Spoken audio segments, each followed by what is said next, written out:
G'day mate, Morty here. I don't know if I've ever mentioned the excellent podcast Decoding the Gurus by a couple of academics. One, Matthew Brown, psychology professor at the prestigious University of Central Queensland.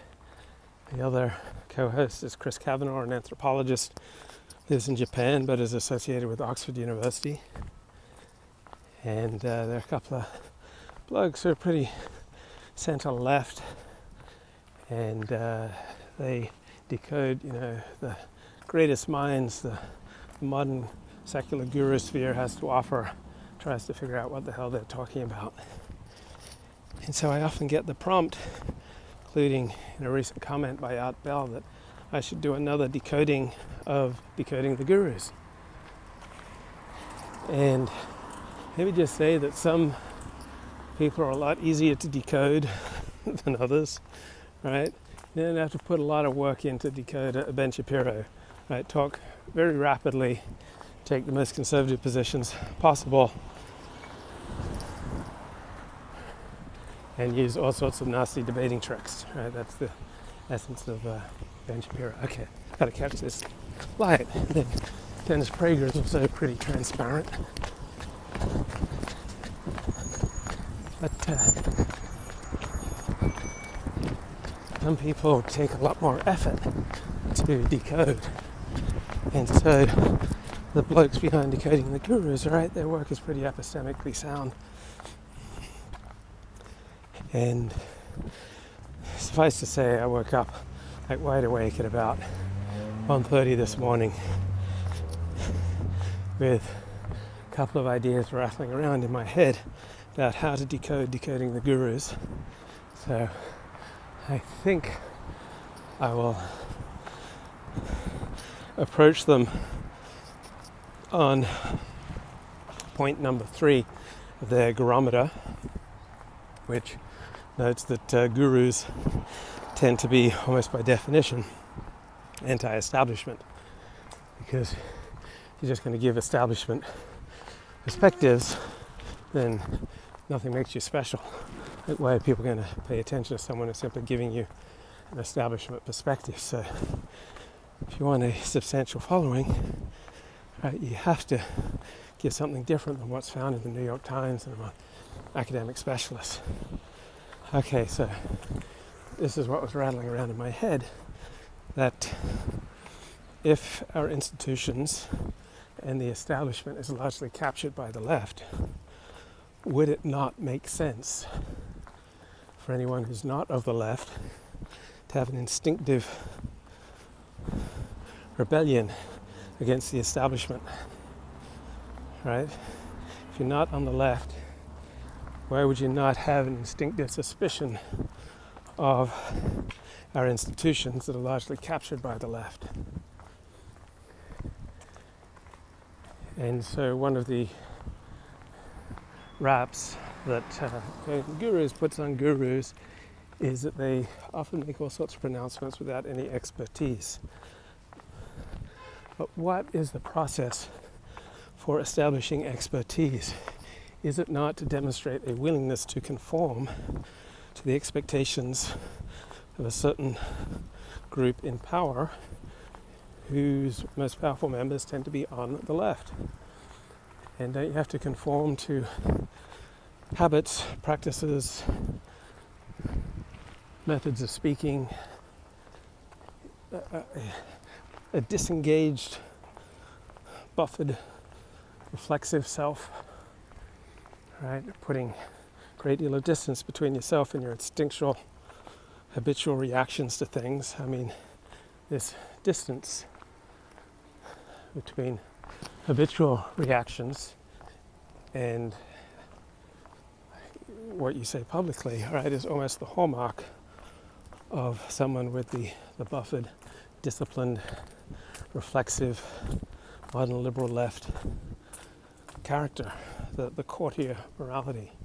So much of success in education is simply becoming good at playing the game, the educational establishment. Right? Many of the ways that you develop expertise is by conforming to all sorts of norms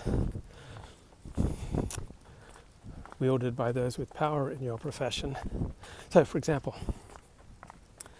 as an Alexander Technique teacher, I could not belong to the dominant Alexander Technique Teachers Association if I ever said anything publicly against any particular approach to the Alexander Technique. Right? I have to be, publicly neutral, value-free, my assessment of the various schools of the Alexander Technique. And I'm not allowed to publicly criticize other teachers and other approaches to the Alexander Technique. And there are all sorts of other restrictions which have nothing to do with excellence, but with professionalizing the discipline of Alexander Technique teaching. So every profession seeks to enhance its own claims, its own social standing above that of competing professions. And you do this by exacting type of discipline on your members so that you present a united front. So it's a little bit similar to when a pandemic strikes. Right? Normally when a pandemic strikes, right, leading government bureaucrats and scientists have meetings, formal and informal, and come to some sort of agreement on what's happening, and then making united public pronouncements on what's happening.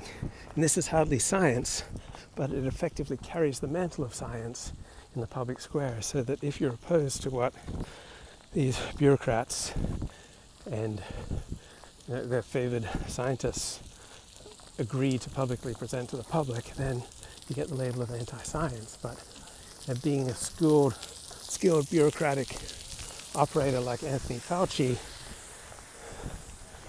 right, that's a very different skill or discipline from being a good scientist.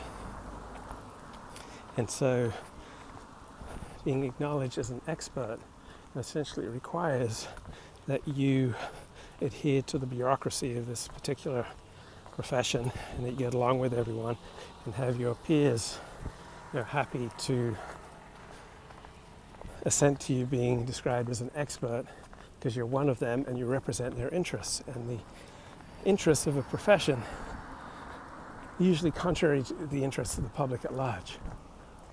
Right? Doctors keep down the number of doctors to drive up the money that doctors can make.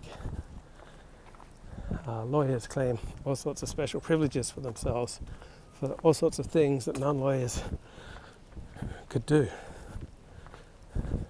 So Adam Smith wrote in Wealth of Nations, 1776, that seldom do businessmen get together without enacting some conspiracy against the public. And so this would be true for professions and for experts as well. So I think that will be my line of approach to decoding the gurus. Like, how does one become an expert, right? It's not even primarily displaying expertise. It's usually primarily about learning to get along inside a particular in-group and sustaining the positive opinion of your peers by acting in the group's interests, which are frequently contradictory to the interests of the general public. And of course, so I was up at 2 a.m. I just splurged on exploring these lines of thought. I just delved deeply into my Stephen Turner, philosopher out of Florida. Delved deeply into my Ronnie Goodman, Conservative Claims of Cultural Oppression. Looked up every one of the 9 uses of the term experts in Conservative Claims of Cultural Oppression. Try to start disentangling an argument. If up at 2 a.m. you should open up anti-Judaism, I don't know, I think I read that already. I'm not sure it really adds anything to what I don't already know. Different groups have different interests.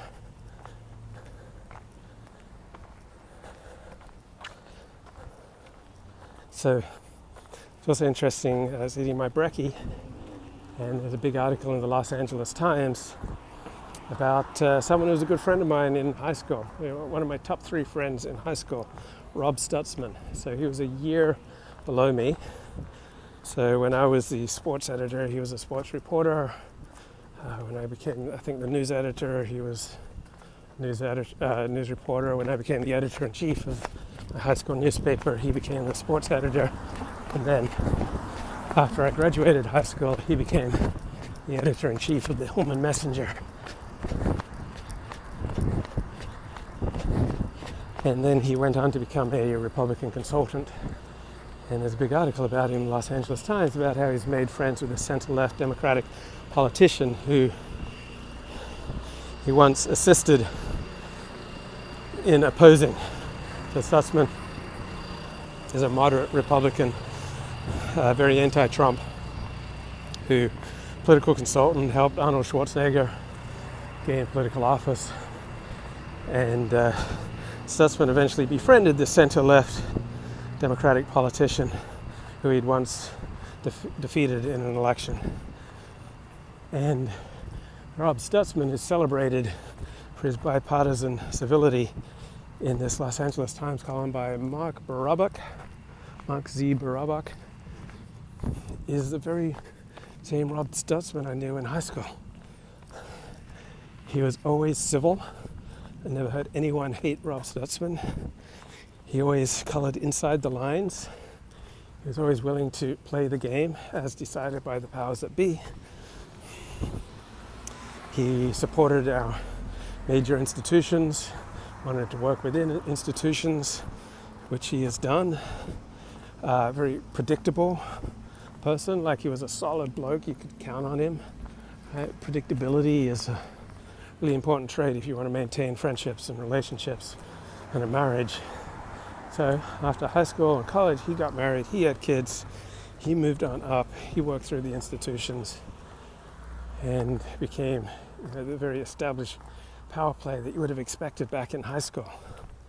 Back in high school, I was frequently challenging authority. So we both shared the same journalism teacher, Robert Burge, who was a great gentleman. And when I graduated high school, Bob Burge wrote in my high school yearbook that no other student had ever challenged him as much as I had. So I was always the rebel. I was often saying things in poor taste. I was the one who led a group of blokes in the summer of 1983, in the San Francisco's Tenderloin, looking for a porn theater. And so it's no surprise that Rob Stutzman would go on to thrive within the system and be appalled by Donald Trump. It's no surprise that I would grow up to work largely independently outside the system, frequently attacking the system, getting on board with the Trump train in 2015. And Trump put 3 conservative judges on the US Supreme Court. So obviously I think I was right in supporting Trump in 2016, and the never-Trumpers like Rob Stutzman were wrong. But just interesting to see the same character traits that are on display back in high school that have kind of embodied Rob's life and embodied my life as we've gone our separate ways. Then, of course, in the morning after getting my 12-step video that I was watching, and this therapist talked about a sponsee who I presume was a fellow therapist or some kind of fellow professional, I would assume, in a helping profession, who had gotten fired at his job for doing an activity that will almost always get you fired at work. So this guy is getting his life back together again, he's trying to recover what I assume is sexual sobriety. And he's looking for a job, and of course of the job, he does not mention on his resume or in his interview why he lost his previous job. And so, as with many people who suddenly take on integrity and embrace integrity, in my view, he took integrity too far. So he lands a job offer, but then he can't sleep at night because he hasn't fully disclosed everything to his new employer. And so in consultation, I presume, with his sponsor, many sponsors would not advise this. He wants to be rid of his anxiety, so he writes a letter to his new employer saying, hey, I wasn't honest with you about this. Here's the real reason I was fired from my last job. So not only does his new employer rescind the job offer, the new employer then takes steps to make sure that this guy loses his professional license. And this happens to a lot of people in 12-step programs, all right? In the desire to get clean, right, they confess all sorts of things that really perhaps don't need to be publicly confessed, and they lose their license, whether it's doctors or therapists or dentists or accountants or lawyers. So it's a very human tendency that once you stumble onto and become convinced of some virtue, you take it way too far. So that's why it's generally a good idea to have sponsors and other people in the program that you can bounce these things off of. And it's not always a good idea to get clean at the expense of destroying your life and possibly the life of your family and those who rely on you, right? You're not your own. To use a Christian terminology, there are very likely other people who depend upon you, and if you blow up your professional standing and your ability to land a good job and your desire to rid yourself of anxiety and to get clean, I don't think that's such a wise move. So all things in moderation, including integrity and honesty and transparency. I think many times before you blow up your life and take steps that very likely result in losing your professional license. So often people are so desirous of coming clean, so set on public disclosure of very embarrassing things in the past, that they will inevitably lose their professional license. And often sponsors warn them against doing this. And often sponsees are just so convinced, so intoxicated by the newfound sense of integrity and righteousness, that they unnecessarily, in my view, completely blow up their life and lose their license because they can't deal with the anxiety of having fallen short. So one of the great things for me about accepting the first step is that I did not choose my various emotional addictions or compulsions or maladaptive responses to reality, so I don't have to berate myself for having them. It is my responsibility to make amends. There's another thing that bugs me. Making amends has nothing to do with saying I'm sorry. Right? Making amends has to do with you acknowledge the harms that you've done to other people. So this is not infractions that you've committed against a code. This is concrete harms that you've done to other people. So if Elliot tells half Galician, Luke is a pompous ass, that doesn't do me any harm. If half Galician tells Elliot, Luke is living in a delusional fairyland these days, that doesn't do me any harm. Right? So you don't necessarily do people any harm by gossiping about them.